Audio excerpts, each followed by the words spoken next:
One night, everything's quiet, and everyone in this house is asleep. And this guy, he gets a hammer, and he goes over to his friend's bed where she's sleeping, and he swings it down on her as hard as he can. Now, the guy's name is Sam. He's 20. He actually goes by the name Psycho Sam because he's an aspiring rapper in the horrorcore genre. Horrorcore is, of course, a subgenre of rap that sucks. Anyway, one day, Sam, he meets this girl online, and her name's Emma. Now, Emma is only 16, but she's super into horrorcore, and she likes Sam's raps, and he seems pretty cool, and eventually they start dating. But, unfortunately, they live on opposite sides of the country, so their whole relationship is online. Now, these two online date for about a year, and things are going well. They're really into each other, he's saying, "I love you," it's adorable. Then one day, they finally see an opportunity to meet up in person. There's a horrorcore festival happening a few states away from Emma that they can meet up and go to. So boom, it's on, and Sam flies all the way from California to Virginia where Emma lives to meet her. And when he gets there, he gets off the plane and he sees her, and she's beautiful, she's got cool pink hair. I mean, these two are about to have a great time. No, they're not, because the moment Emma sees Sam, she's very disappointed. But he's really different from his photos. He isn't actually this cool, badass horrorcore rap guy. In reality, he's really shy and kind of immature, and honestly, she just doesn't find him very good looking. And she's polite and everything, but poor Sam. He knows she's disappointed. He can see it on her face. Regardless, from there, they go and they meet up with Emma's friend, who we'll call Sidekick. And then all three of them get ready to go to the show. Then Emma's mom and Emma's dad, who we'll just call Emma's mom and Emma's dad, they drive the three of them out to this horrorcore music festival. So they get to the festival, and the music's good, and a lot of their online friends are there, and Sam wants to spend time with Emma, but still, Emma's not really feeling him. And this is upsetting for Sam, and it's not long before they get into a fight. And I guess this fight is really bad, because Emma ends up breaking it off with Sam. And this just destroys him. He's devastated. So eventually the concert ends, and Emma's mom and dad drive them to Emma's mom's house. Then Emma's dad leaves because they don't actually live together. Emma's mom and dad are divorced. So now you got Sam, Emma, Sidekick, and Emma's mom all in this house. And Sam plans to stay a few more days, and then he's gonna fly back home. But, quietly, Sam has been stewing this whole time. So they all go to bed, and they're in separate rooms. And Sam, he's just lying there, and he's pissed off. I mean, he loves this girl, and now she wants nothing to do with him. And later, around 3 a.m., he's still up, and everyone else is asleep. And he gets up, and he searches the house, and he finds a ball-peen hammer. And then he creeps over to the couch where Sidekick is sleeping. He's so angry about the whole situation, he swings the hammer down on her, and it unalives her instantly, before she can even wake up. Then he goes upstairs where Emma's mom is sleeping, and he does the same thing to her. And finally, he creeps over into Emma's room, and she's there sleeping peacefully, and he does the same thing to her. Then, a few days go by, and Sam is still there in the house with the bodies. Now, Sidekick's mom, who we'll just call Sidekick's mom, she hasn't been able to get a hold of Sidekick for a few days, and she's getting worried. So she calls police to go over there to do a welfare check on her. Then police show up to Emma's house, and they knock, and Sam answers the door. But officers, I guess, don't see or smell anything wrong. So they just ask him a few questions, and then they leave. But Sidekick's mom is not satisfied with this. She knows something's wrong. So she calls Emma's dad, and she asks him to go over there and check. And Emma's dad's like, "Sure, I'll go over there and check on him." So Emma's dad drives all the way over to his ex-wife's house, and then he walks in the front door, and he doesn't see anything wrong. It's super quiet. Then suddenly, Sam sneaks up behind him with the hammer, and pow! Right in the back of the head. And of course, Emma's dad doesn't survive that attack. Then Sam grabs Emma's dad's car keys, and he steals his car and he drives it to the airport. Now, I'm not exactly sure how this happened, but on his way to the airport, somehow, Sam veers off the road and gets the car stuck in a ditch. So then a police officer and a tow truck driver show up to tow him. And the officer writes him a ticket for crashing his car in the ditch, but whatever. The tow truck driver ends up giving him a ride to the airport. Meanwhile, Sidekick's mom is still at home, and she's still freaking out. Because now she hasn't heard from Emma's dad in a while, so she calls the police again. And police are like, "Fine, we'll go over there again." And police go back to Emma's house to do a second welfare check, and they get there, and this time it immediately smells like bodies. So immediately police call this in, like, "Okay, we're looking for this Psycho Sam guy." And the officer who wrote Sam the ticket for crashing the car in the ditch is like, "Hey, I think I just wrote that guy a ticket for crashing his car in the ditch." So police rush to the airport, and they find Sam there, sleeping in the terminal, waiting for his flight. So they arrest him, here's his mugshot, and then Sam goes to trial, he pleads guilty, and he gets life. Anyway, here's some of his music. The evil voices, they're in my head. They wanna see me kill. So one night, this woman drives out to the middle of nowhere to meet up with her fiancé, when suddenly someone comes up behind her and they put a pew-pew to the back of her head and they pull the trigger.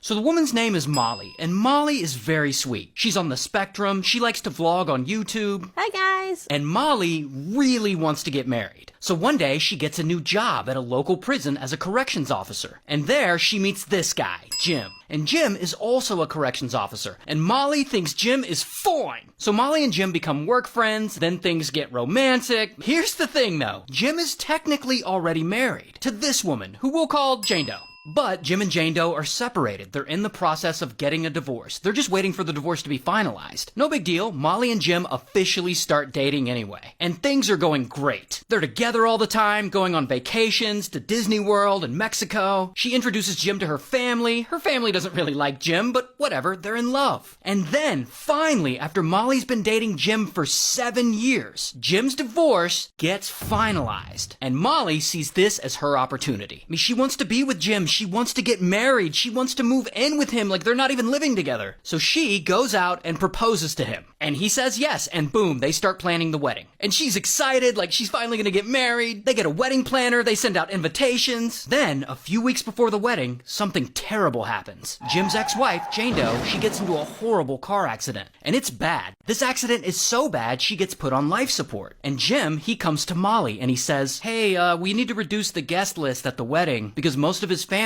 is going to be in the hospital trying to support Jane Doe. And Molly, she's a good person, so she's like, yeah, that's fine. And then, shortly after, Jane Doe's in the hospital, she's still on life support, and Jim and his family decide to pull the plug. And sadly, Jane Doe passes away.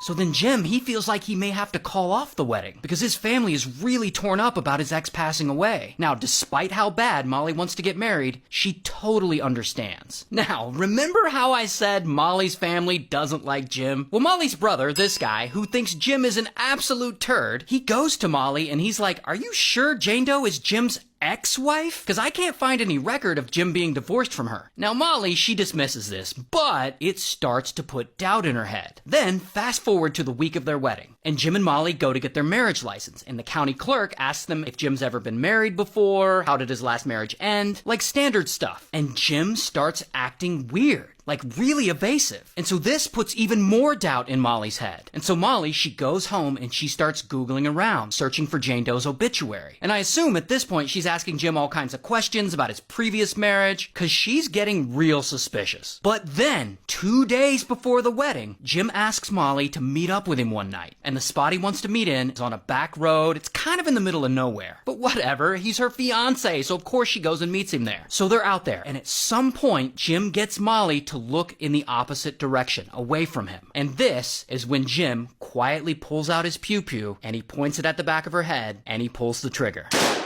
And unfortunately, Molly doesn't survive. And Jim immediately, he leaves the scene and he leaves Molly's body and he goes home. Later, a guy driving by, he sees Molly's car and her body, and he calls the police. So police show up, and they find Molly there, on the ground, her engagement ring is still on her hand, and her marriage certificate is still in the front seat of her car. Now, her marriage certificate has her name on it, so police can immediately identify who she is. You know who else's name is on that marriage certificate? Jim's. So police go to Jim's house, because they got to inform him that his fiancée passed away. They get there, and they knock, and Jim answers the door. But guess who else answers the door?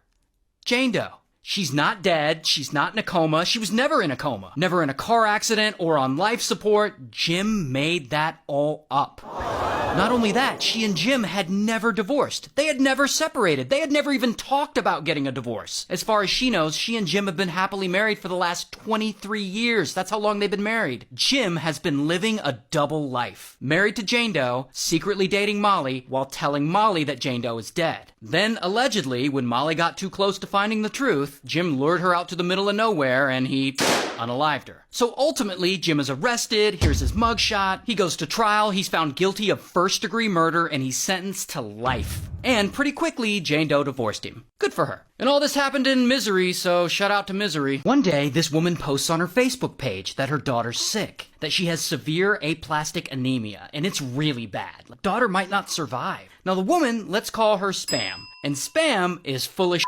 Her daughter isn't really sick. Spam's just trying to con people. Now the daughter, we'll just call Daughter. And one day, Spam posts about Daughter's aplastic anemia on her Facebook page. And people see the post, and immediately love and support start pouring in. So Spam's con works. In fact, it works so well that she sets up an entire separate Facebook page just dedicated to Daughter's illness. And people follow it. They want to keep updated with Daughter's journey. So Spam continues this, and she keeps getting all this love and support from people. But I guess it's not enough, because as time moves on, she starts telling people that more and more things are wrong with Daughter. Suddenly she's saying Daughter has leukemia, and she's posting photos of Daughter in the hospital receiving treatment. She tells people that Daughter's gone blind in her right eye, that she has seizures, that she has a tumor in her ear that's causing her a lot of pain. All kinds of stuff. Like at some point, it feels like Daughter has like every illness. And people are just eating it up. Like, oh, this poor little girl. And Spam isn't playing around with this con. She's going all out. She allegedly starts falsifying medical documents. She makes Daughter take seizure medication she doesn't need. Spam even starts shaving Daughter's head to really sell that she's undergoing chemo for the leukemia. She takes Daughter to the hospital. She takes pictures of her there getting tested for stuff. And she starts posting those pictures on the Facebook page. Now,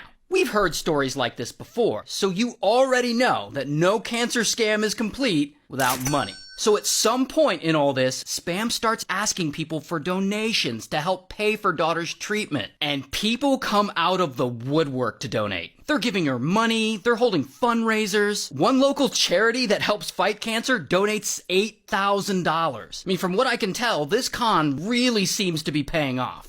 Until one day, it's a normal day. Daughter's like 7 at this point. She's at school, and the school nurse is doing eye exams for all the students. And the nurse checks Daughter, who's supposed to be blind in her right eye because that's what Spam told everyone. And that is when nurse notices she's not. And nurse is like, okay, that's weird. Is this child even sick at all? So nurse calls Daughter's doctor, and the doctor says, no, there's no record of her having leukemia or anything like that. And it's crazy because the medical documents that Pam had given the school, the ones that say that Daughter is sick, were all completely fabricated.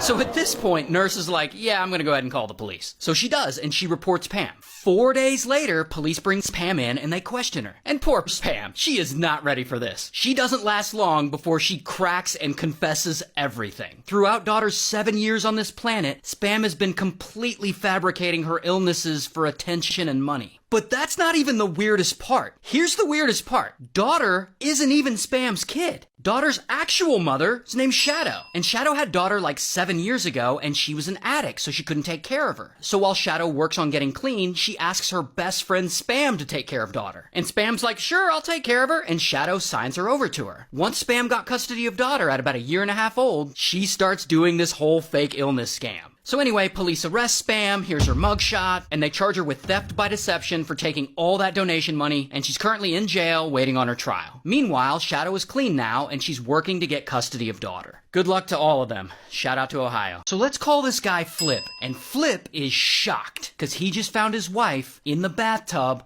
unalived. Now his wife is this woman, Shanti. And one day, back in the day, Flip meets Shanti on a dating site. And she's attractive and he's a millionaire. It's perfect. So they quickly fall in love and Flip moves from Minnesota to Florida to be with her. And a few years go by and Flip buys this house for them. It's 4,000 square foot, older style Victorian home. And he falls in love with this house because he sees the potential in it. And ultimately, he wants to renovate it and make it more modern. So they move in and they start working on this big renovation. But strangely enough, even after they move into the house and they get married, Flip still hasn't put Shanti's name on the deed, which Shanti really wants him to do. Not only that, she's the one paying for all these big renovations. In fact, Flip, the millionaire, doesn't pay for anything. His cheap ass doesn't even pay for their groceries. And Shanti can't figure out why he's always skipping the bill for everything. Regardless, over time, Flip becomes obsessed with renovating this house. And a couple of years go by and they're still doing all these renovations. And they have very little to show for it. Not only that, at this point, Shanti has spent over $250,000 trying to fix this place up. So obviously Shanti is very unhappy. So then of course, they start fighting a ton. And it gets pretty bad. Like so bad, they're not even sleeping in the same bed. But despite how unhappy Shanti is, Flip is still obsessed with fixing this place up. And I don't think this situation could get any worse for Shanti.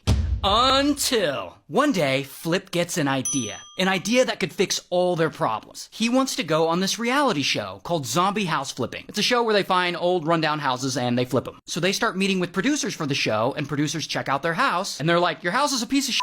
It's perfect. So then it all moves forward, and eventually pre-production begins. Now Shanti is still really not happy, and she's not feeling any of this reality TV show stuff. And it just gets worse for her, because at some point around this time, somehow, she learns that Flip has been lying to her. She discovers he really isn't a millionaire. He's never been a millionaire. He spent what little money he did have buying that house. And that is when things get really bad. And a couple of weeks before they're supposed to begin filming this reality show, they go and they meet with the producers. And it's at this meeting where Shanti finally snaps. She's fed up with all of it. But this house has been a nightmare. It cost her $250,000 in renovations, and now they're about to have a TV crew in there. Plus, Flip still won't put her name on the deed. So Shanti just says, "F this," and she storms out at the end of the meeting, which realistically probably killed their chances of getting on the show. And this pisses Flip off because his obsession with this house has become his whole personality. At this point, he doesn't even have a job. He just oversees the renovations all day. Now, to be clear, I'm not 100% sure about the details of this next part, but it goes something like this. A few days after that meeting, Flip and Ashanti are at home, and I assume they start fighting, because they had been fighting a lot. And that is when suddenly Flip freaks out and loses it, and he ends up beating her up, and then he strangles her until she is unalive. Then he puts her in the bathtub, and he calls police. And when he talks to police, he tells them that he just found her there. Like, oh, she must have slipped and fell. But police are not buying his story. I mean, she's all beat up, she got strangle marks on her. She definitely did not fall in that tub. So eventually they arrest him, they charge him with first-degree murder. Here's his mugshot. He goes to trial, he's found guilty, and he's sentenced to life. And all this happened in Florida, so shout out to Florida.